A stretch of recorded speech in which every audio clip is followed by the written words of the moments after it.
na tichikurudzirana kuti musi wa 31 vanhu ngavasimuke, vanhu ngavasimuke varwire nyika yavo, nekuti vanhu mukaregera kusimuka, ameno kuti munenge muchifunge, asi time ndiyo yekutoti vanhu tisimuke tiite sei, tichemere zvatagara tichichemera tichishayiwa mukana. Tinokumbira kuti vanhu vasave nemwoyo wekuti takashandiswa, vanhu ndichinhu chezano what. Izvozvo vanhu bvisai mwoyo iye yatakaisirwa naMunangagwa yekuketana kuti hoyu munhu wakaita sei, uyu munhu wakaita sei. Abantu vavambane, vahlukane ndokuhlukumezwa, hlukunyezwa uMunangagwa. Unangagwa usile. Unangagwa wangena lapha ebusa, lapha waropa uMgabe, angazi ukuthi wayemuropa or babevumelana lamangwazi khona. Wabuya waqeda abantu ngamaguguraunde, wabuya waqeda abantu ngama-short sleeve, eqamula abantu izingalo, esenzane, enyanyisa. Umuntu waqalela ukubulala abantu kusukela ngo-8 ebusa, wasingenisela abantu abayi-12 eMatabeleland, wathi nanka ama-dissident, abantu bengabakhe. Utambo renyoka labo gayigusu bakhe labaye bafakile, babuya basihlukumeza, abantu bakhe ama-state agent ebulala abantu, limaza.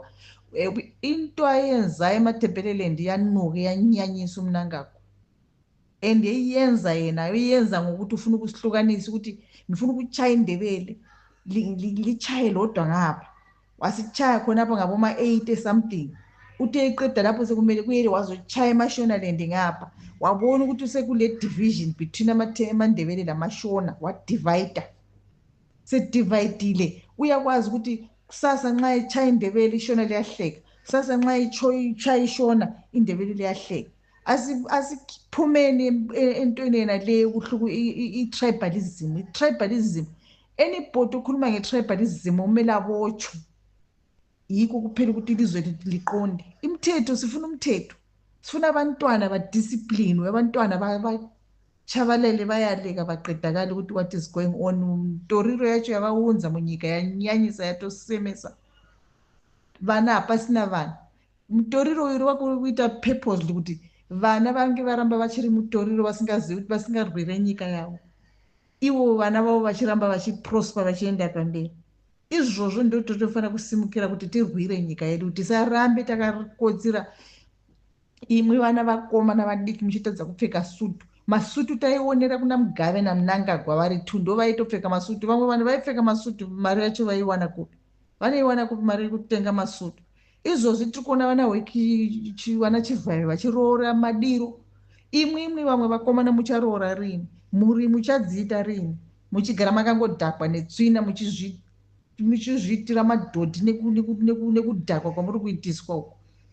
Vana vamazuva ano vasingachazvide, vana hamuzvide nekuti muri kutsimbidzirwa madhodhi nezano iyoyi. Simukai vanhu veZimbabwe, murwire rugare rwenyu. Vakaenda kuhondo yevana sekuru vacho vanageza, it's true, ngavasimuke vagadzi. Hazvisiro izvo zvavakaendera kuhondo kuti nyika titambure kusvikira patiri kuita izvozvo. Kuchengeta mwana mukomana kusvikira aroora, iwe uriwe ndio futi mubereki unenge uchiroora mwana, unoona kunzi amitisa muroora uinzwa pamba. Iwewe ndio uchatobhadhara roora racho, iwe ndio uchatochengeta mukomana wakagara naye pamba, wochengeta muroora, wochengeta muzukuru. Kusvikira rini tichiitiswa tsvina yakadaro? So ivo vanhu vachipipirika nemazigold nemazichichi, takatarisa Trillian Fair. Vanhu ngavasimuke, zvinorwadza izvo. Hamene kuti asingazvione ndiana maziso akaita sei, hamene kuti ari kuti ndezvezano, kuti iye ari kuzviona sei. Ngatingoramba tichivabvisa, kana zvichitaura kuti ndiro basa racho, ndio ustupid hwemaZimbabwe nezvoti kuti anotonga 5 years anoita stupid odzingwa. Ndizvozvo tochaita iroro basa rekudzinga mastupidity anenge achipinda achitonga. Ndizvo zvatichaita, kuna kuti tivaregere vachiramba vachiba. Kati iye anenge apinda achibhaiza out, achipinda achibhaiza out, but anenge achibuda haabudi nepfuma yenyika. Ngasiye pfuma yenyika, nekuti tichava namatsotsi anenge achiuya kuzotora pfuma. Zviri kurwadza, unozoona unotoshaya manzwi. manzwi okutaura kuti unzwike kuti wakati mwoyo uri kurwadza. Chatambura nezvinezi mudhara iroro ngariende, taneta naye dambudziko. Ukaona veri vakataura kuti zita rinofamba nemuridzi, ukanzwa munhu achinzi dambudzo uzive kuti idambudzo zvechokwadi. Zita iroro ratambudza nyika iyo. We are sick and tired now. We see cartel tina.